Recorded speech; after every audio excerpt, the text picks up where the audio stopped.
Pues como saben, tenemos hoy la mesa del Señor y está servida. Y vamos a ir a la palabra en esta mañana para prepararnos, para no hacer de la mesa del Señor un acto cualquiera, algo corriente, común, que eso es hacer profano lo que es santo, lo que es sagrado, cuando las cosas santas y sagradas las hacemos común y corrientes, ordinarias, descuidadas. Es como se profanan las cosas de Dios.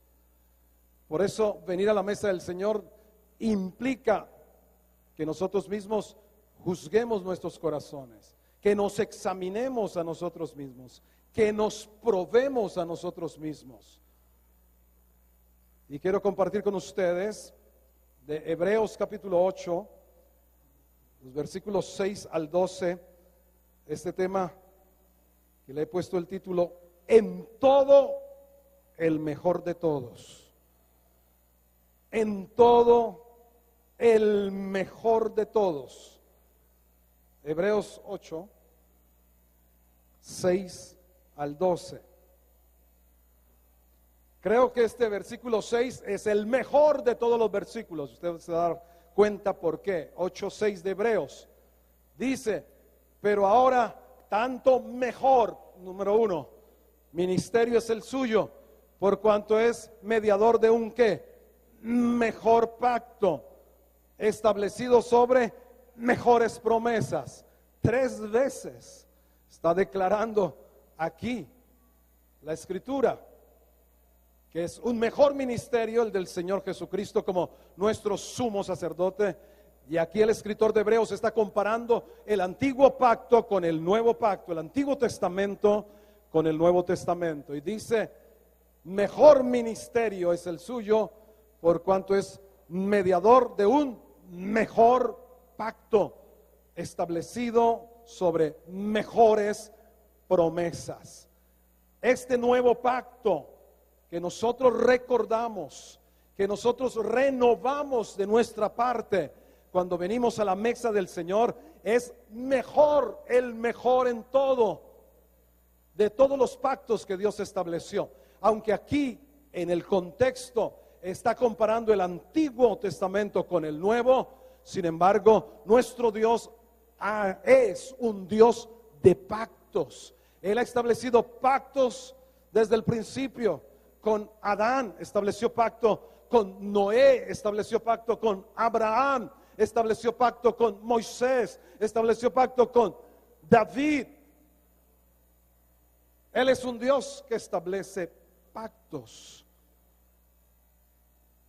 Y el mejor de todos, en todo, como el título de este tema, en todo el mejor de todos es el nuevo pacto. Pero vamos a ver algunas características de este pacto que están aquí. Seguimos la lectura en el versículo 7, porque si aquel primero, hablando del antiguo, hubiera sido sin defecto, ciertamente no se hubiese procurado lugar para el segundo, porque reprendiéndoles dice, he aquí vienen días, dice el Señor, en el que estableceré con la casa de Israel y la casa de Judá un nuevo pacto. Diga conmigo, nuevo pacto. No como el pacto que hice con sus padres el día que los tomé de la mano para sacarlos de la tierra de Egipto, porque ellos no permanecieron en mi pacto. ¿Y cuál es la consecuencia de no permanecer en el pacto? Que Dios se desentiende. Yo no quiero que Dios se desentienda de mí. ¿Cuántos sí quieren que Dios se desentienda de ustedes? Entonces, ¿qué es lo que debemos hacer? Permanecer. Permanecer en el pacto. Versículo 10, por lo cual este es el pacto que haré con la casa de Israel después de aquellos días, dice el Señor, pondré mis leyes en la mente de ellos y sobre su corazón las escribiré. Y seré a ellos por Dios y ellos me serán a mí por pueblo. Y ninguno enseñará a su prójimo, ni ninguno a su hermano diciendo, conoce al Señor, porque todos, diga conmigo, todos me conocerán, desde el menor hasta el mayor de ellos, porque seré propicio a sus injusticias y nunca más me acordaré de sus pecados y de sus iniquidades. Wow, este es el nuevo pacto. Y aquí describe algunas de esas características que rápidamente vamos a considerar del nuevo pacto en el que estamos ahora por la fe, del que disfrutamos los beneficios por la gracia del Señor Jesús. Ahora, la palabra pacto viene o tiene algunas implicaciones. Pacto, el término griego diateke, con K de kilo, diateke, es una alianza. Una alianza. Y ponga cuidado y atención si usted recuerda que es Dios el que dice estableceré. Él es el que toma ¿qué? La iniciativa. Él es el que toma la iniciativa, el que da el paso. Dios se pudo haber quedado desentendido por causa de que Israel no permaneció en el primer pacto.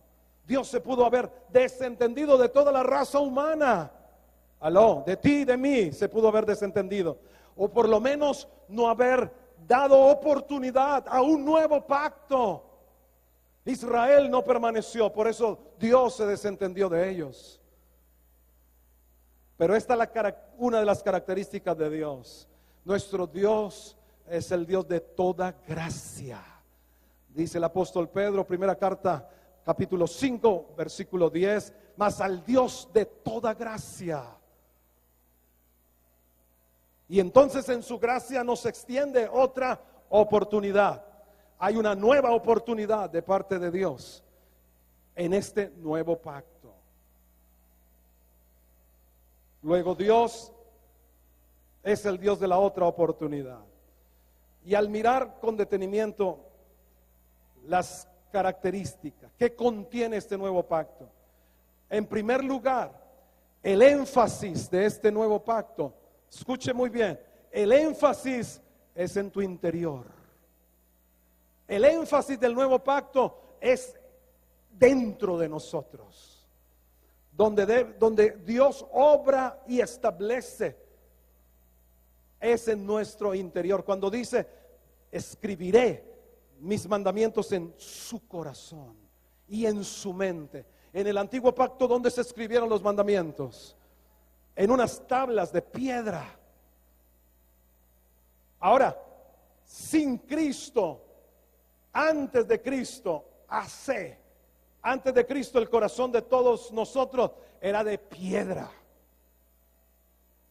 Pero en Cristo, después de Él, después de Cristo, nuestro corazón, dice la Biblia, es de carne. Un nuevo corazón, Ezequiel 36, 26. Les daré un nuevo corazón y pondré un espíritu nuevo y quitaré de su carne el corazón de piedra y les daré un corazón de carne para que anden en mis caminos. En el nuevo pacto el énfasis está en el interior. En el antiguo pacto el énfasis era en lo externo, y de allí se constituye el legalismo. Y por mucho tiempo, aún en las iglesias cristianas, se estaba juzgando por las cosas externas, la forma de vestir, el pelo largo, corto, pinturas o no, aretes o no, eso es lo externo. Pero el énfasis de este nuevo pacto es en lo interior. Porque lo que Dios procura alcanzar en este nuevo pacto, al poner sus leyes y sus mandamientos en nuestra mente y nuestro corazón, es traer transformación de vida.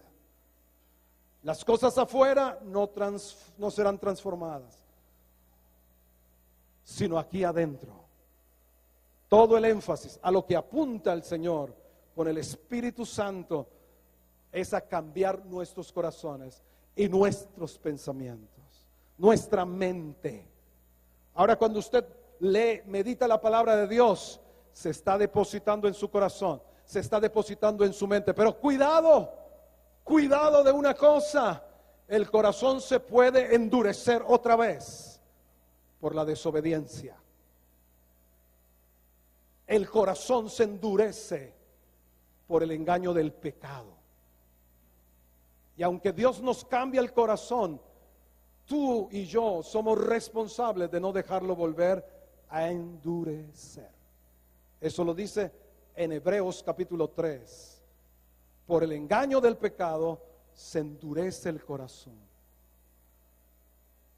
Y entonces no funciona ni el nuevo pacto, que está lleno de todas las mejores promesas, porque un corazón endurecido no puede recibir todos los beneficios. Diariamente, cuando venimos al Señor en nuestro tiempo a solas con Dios, no es para tener solo una lectura rápida del versículo que nos corresponde. Cada vez que venimos al tiempo con Dios, es para decir: Señor, si mi corazón está endurecido, ablándalo, cámbialo. Creo que es una de las oraciones automáticas. En un momento me sucedió en Cali, Colombia. Yo había dicho: no seré violento como fue mi papá. Luego juzgué a mi padre por su violencia. Y David, estando muy chiquito, muy pequeñito, lloró y lloró y se alborotó y se alborotó. Y en un momento yo lo cogí y lo tiré, no contra la pared, no, así contra la almohada, pero una acción violenta. En ese instante el Espíritu Santo tocó mi vida. Y yo caí de rodillas delante de Dios y le dije: Señor, cambia mi corazón. Y algo sucedió. Algo sucedió. Ahí algo se quebró, porque había dureza de corazón. Y necesitamos discernir y no permitir que todas las mejores promesas en que está establecido este mejor pacto, debemos impedir que no seamos nosotros beneficiarios de ellas. Y todo manteniendo un corazón sensible, un corazón de carne, que teme al Señor. Les daré un corazón para que me teman, dice Él. El énfasis está en el interior, para traer transformación al corazón, pero también transformación en nuestra mente. Miremos la escritura, Romanos capítulo 12. Conocemos este versículo, versículo 2. Romanos 12:2 dice: no se amolden, leo la versión de la Biblia Internacional, no se amolden al mundo actual, sino sean transformados mediante la renovación de su mente. Así podrán comprobar cuál es la voluntad de Dios, buena, agradable y perfecta. La transformación mediante la renovación de nuestra mente. En tu mente, en tus pensamientos, Dios ha puesto su palabra. Cada vez que la estás leyendo, cada vez que la estás meditando, se está poniendo allí y te está lavando el cerebro. No sé si a usted le han dicho: yo no voy a la iglesia cristiana porque me lavan el cerebro. ¿Sí le dijeron alguna vez? Entonces, ¿usted qué va a responder?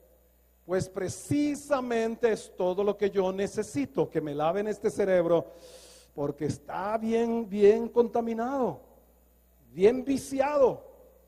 Efesios capítulo 4, versículos 17 y 23. 4:17 de Efesios. Esto pues digo y requiero en el Señor, que ya no andéis como los otros gentiles que andan en la vanidad de su mente, mente vana, pensamientos incorrectos, pensamientos morbosos, pensamientos de iniquidad, pensamientos pecaminosos, vanos, mente vana, era la que teníamos. Pero en el nuevo pacto, la palabra que el Señor pone en nuestra mente para renovarnos y transformarnos, y dice el versículo 23, y renovaos en el espíritu de vuestra mente. Si las cosas no están funcionando, usted tiene que revisar: o tengo el corazón endurecido, o tengo la mente vana, es decir, vacía, vacía de sabiduría, solamente siguiendo lo que dice Raimundo y Vicente y Enrique y, bueno, vamos a sacarla más adelante. Si las cosas no están funcionando en el nuevo pacto, que es el mejor de todos, con un mejor mediador, con mejores promesas, lo que tienes que revisar es el corazón y la mente. Si te está gobernando la palabra de Dios, tus pensamientos son correctos, serán pensamientos de fe, que creen por un mejor mañana, pero también por un excelente día de hoy. En segundo lugar, aquí dice: y seré a ellos por Dios, y ellos me serán a mí por pueblo. Esta es una nueva condición. ¿Una nueva qué? Condición. Esa no era nuestra condición. Volvamos al libro de Efesios, por favor. ¿Cuál era nuestra condición? Efesios capítulo 2.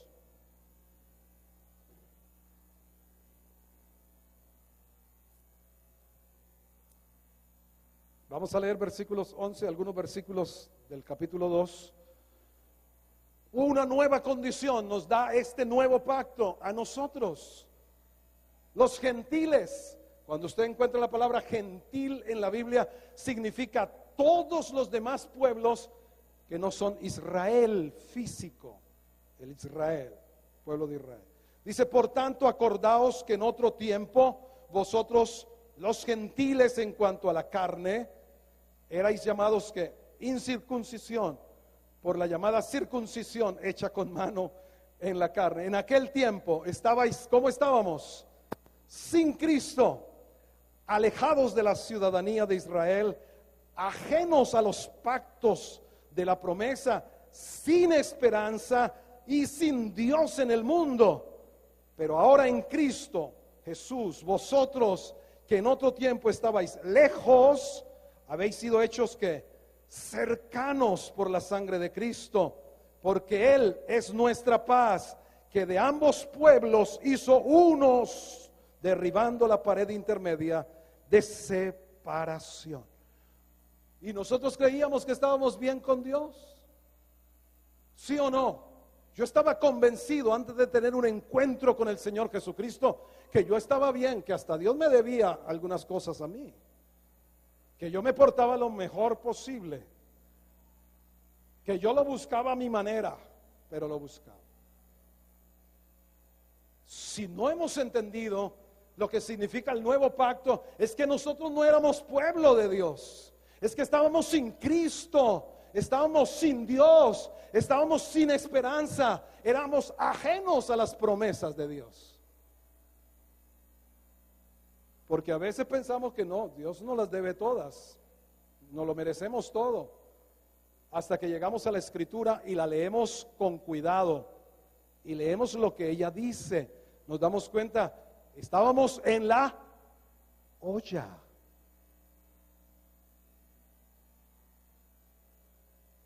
¿En dónde estábamos?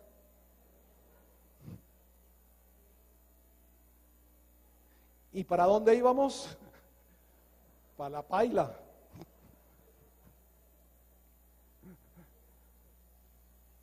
Muy bien. Ahora somos pueblo de Dios y Él nuestro Dios. Y dos versículos solamente para qué clase de pueblo piensa Dios que somos, qué clase de pueblo Dios está levantando, formando, desarrollando en la iglesia. Dos versículos de Deuteronomio. 7:6, para que levantemos nuestro estándar de vida, para que nos ajustemos al diseño que Dios ha pensado para el nuevo pacto. Dice Deuteronomio 7:6, porque tú eres pueblo santo para Jehová. ¿Eres pueblo qué? ¿Pueblo qué? Dígale que está al lado suyo, tú eres pueblo santo. Nada de contaminación, nada de pecado guardado que huele, nada de cosas ocultas. Tú eres pueblo santo para Jehová, tu Dios. Jehová Dios te ha escogido para hacerle un pueblo especial, más que todos los pueblos que están sobre la tierra. Aquí hay dos características de este pueblo que Dios está levantando en este nuevo pacto. Es un pueblo que santo y un pueblo especial. ¿Usted se ve así? ¿Usted se considera así? ¿Usted se siente así? Porque cuando uno no tiene identidad, entonces uno no sabe su propósito. Pero esto nos da identidad. Somos pueblo santo y un pueblo especial. Así lo define Él en este pacto. ¿No se siente como contento? Soy especial. A mí que la vida y todos me han dicho que no valgo nada. Y algunos tienen esos pensamientos rodando y rondando la cabeza. No vales nada. Mira lo que te ha pasado. Mira lo que te han hecho. No sirves para nada. No eres nadie. Acaba con tu vida. Les decía a los jóvenes anoche, hay una estadística terrible. Cada 40 segundos se suicida alguien en la tierra. En lo que llevamos de esta reunión, hora y 25, cada 40 segundos se han suicidado personas. Y en países súper desarrollados, Japón es una potencia que nosotros admiramos a Japón por todos sus adelantos, pero tiene uno de los índices de suicidio más grandes del mundo. Entonces, cuando vengan pensamientos destructivos, pensamientos de con tu vida lo que te dé, ahí sí, como la propaganda. ¿Se acuerdan de una propaganda que hubo en la televisión? Deje que su gusto decida. Y era una botella de refresco. Deje que su gusto decida. ¿Cuál era el mensaje? No solamente era la gaseosa, es que se diera el gusto sexual para adquirir el SIDA. Deje que su gusto decida. Muy bien.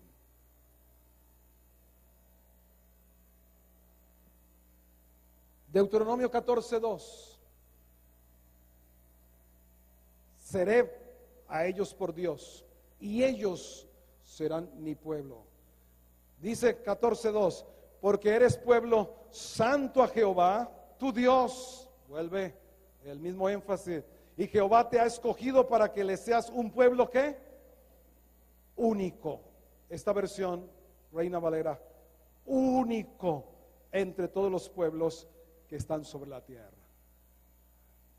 Aunque el Señor hace llover sobre justos e injustos, hace salir el sol sobre toda la creación, sin embargo sus ojos, su mirada, su cuidado, su atención están sobre los que son su pueblo especial, único, santo. Entonces debes saber cómo te comportas como miembro, como parte de ese cuerpo y de ese pueblo, cómo vives, cómo actúas. Eso te hace consciente que tú eres un embajador también en esta tierra. Vamos a una parte que es un poco, que debemos mirarla con detenimiento. Lo que dice aquí, y el Señor puede traer revelación ahora mismo. Yo estuve, Señor, ¿qué quiere decir? ¿Qué quiere decir?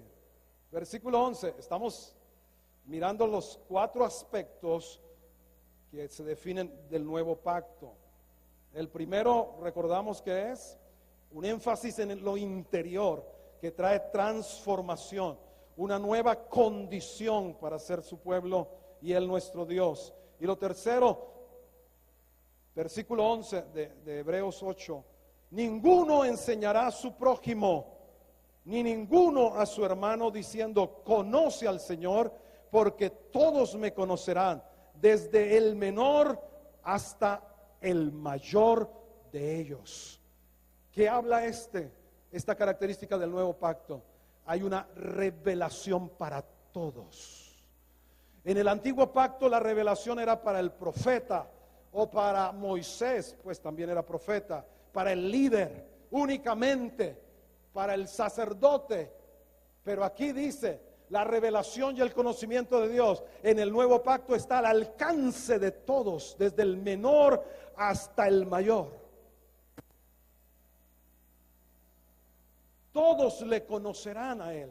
Será un Dios personal, aunque tiene un pueblo único, especial y santo.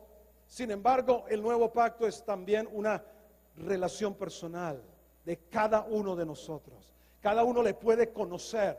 Y hemos acuñado esta frase aquí en la iglesia: tú tendrás de Dios todo lo que desees de Él, en el sentido de que le conocerás cuanto tú diligentemente le busques. Le conocerás. Los límites no los pone Dios, los ponemos nosotros con nuestra hambre, con nuestra sed, con nuestra búsqueda de Él. Lo de Él dice que Él lo da sin medida, da el Espíritu Santo, sobreabundante, pero depende de la búsqueda y la sed particular de cada uno. Pero en este pacto, desde el menor hasta el mayor le conocerán. La parte que es un poquitico que hay que saber entender es que dice que no enseñará. Eso no deja a un lado el don de la enseñanza, el ministerio de los maestros. Es decir, eso no anula ni cancela. Pero también significa que el que quiere conocer a Dios, el que de verdad está dispuesto a conocerlo, lo va a conocer. Está disponible. Si pudiéramos usar esa expresión, Dios está asequible. Lo que hizo el Señor Jesús en la cruz fue rasgar el velo. En el tabernáculo había un velo, y en la cruz el Señor Jesús rasgó el velo. No le,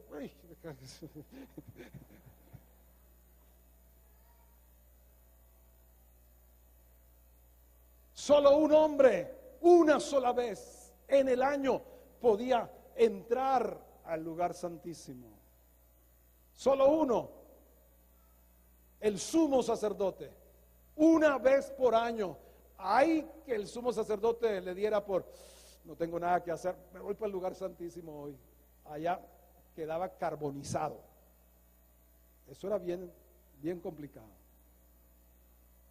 Pero Dios en Cristo Jesús, por la muerte que hoy hacemos memoria de, abrió un camino nuevo. Ustedes recuerdan el pasaje que dice que cuando Jesús murió en la cruz, el velo del templo, dice, se rasgó de arriba abajo. ¿Quién lo rasgó entonces? Muchos han querido coserlo otra vez, echarle costura. Pero el templo, el velo del templo se rasgó de parte de Dios, porque el Señor Jesucristo establecía un nuevo pacto. Vamos al libro de Hebreos capítulo 10.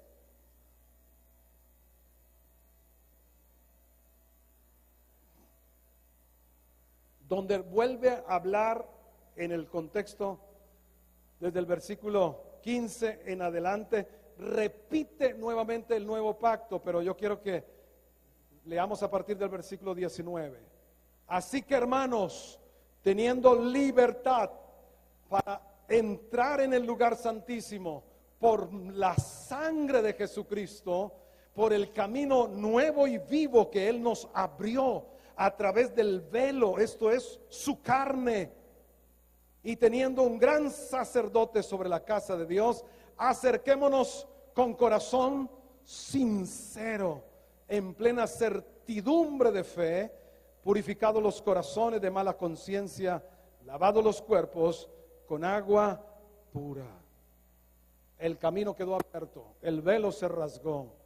Todo aquel que tiene su fe en Cristo Jesús tiene acceso para conocer a Dios, para conocerlo personalmente, íntimamente. Ese es un beneficio adicional de este nuevo pacto. ¿Y cuánto nos alegra ver personas que llegan nuevecitas y tienen un conocimiento de Dios y adquieren un conocimiento de Dios y lo ponen a uno a pensar, pero este está tan recién llegado y cómo está caminando con Dios, cómo está creciendo en el Señor, está disfrutando de las mejores promesas de este mejor pacto con este mejor mediador que es el Señor Jesús. Y por último, el versículo 12 de Hebreos 8.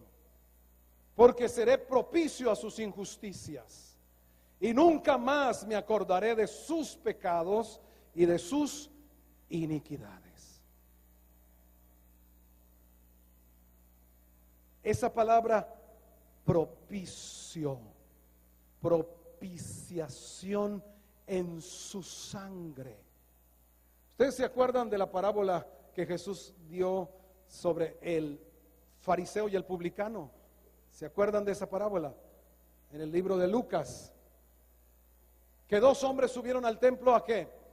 A orar. El uno era fariseo y el otro era publicano. ¿Qué era un publicano? Era un vendido, vendepatria. Se vendió a Roma, que era la que los tenía subyugados y conquistados. Eran judíos que se prestaban a los romanos para cobrar, recaudar los impuestos. Y entonces ahí ellos se enriquecían por debajo de cuerda. Era una plaga, como algunos, no digo que, bueno.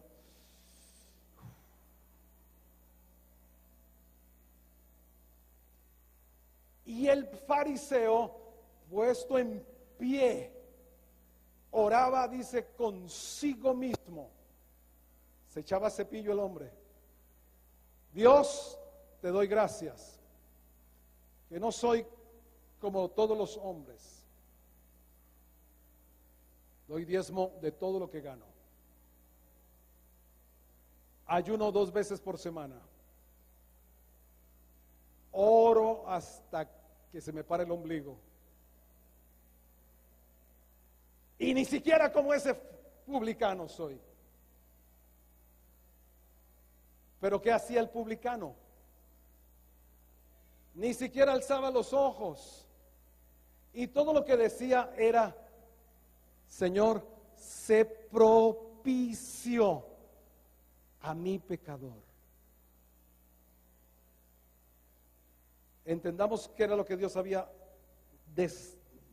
destinado, qué era lo que Dios había determinado. Toda persona que viniera al templo debía traer un animalito, debía traer un cordero, hasta una palomita si era muy pobre. Lo que el publicano estaba diciendo es: Señor, sé propicio por la sangre de ese animalito que traje, porque Él está dando su vida por mí. Cuando aquí dice, y seré propicio, ¿por qué Dios puede ser propicio, favorable? Porque hay un cordero, hubo un cordero inmolado, el Hijo de Dios, inocente, sin pecado, que cargó con toda nuestra maldad, con toda nuestra iniquidad, que dio su vida por nosotros. Y esa sangre, la Biblia dice en el capítulo 12 de Hebreos, la sangre del Señor Jesús habla mejor que la de Abel, porque esa sangre intercede por nosotros, habla a favor de cada uno de nosotros. Esa sangre clama misericordia para aquel que reconoce sus pecados, para aquel que se humilla delante de Dios. Esa sangre está allí para traer propiciación. Seré propicio a sus iniquidades, a sus injusticias, y nunca más me acordaré de sus pecados y de sus iniquidades. Qué tremenda promesa. Este es un perdón y un olvido completo, total. Esto es reconciliación. Si lo primero es transformación en nuestro interior, lo segundo, una nueva condición como pueblo de Dios, lo tercero, revelación al alcance de todos, esto es reconciliación. No hay nada de lo que hayas hecho o de lo que hayas dejado de hacer que Dios te lo esté restregando en la cara otra vez. ¿Sabe? El que hace eso se llama diablo, Satanás, adversario, enemigo. Esos 3, 4 nombres están en la Biblia. El diablo es el acusador. Si tú trajiste tu vida y la pusiste debajo del manantial de la sangre del Señor Jesús y le has confesado tus pecados, tus iniquidades, para con Dios no existen ya. No existen ya para con Dios. No me acordaré.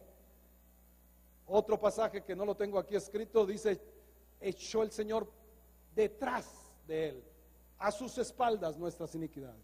Otro pasaje que está en Miqueas 7 dice que él sepultó en lo profundo del mar nuestras iniquidades, nuestros pecados, y no se acordará más de ellos.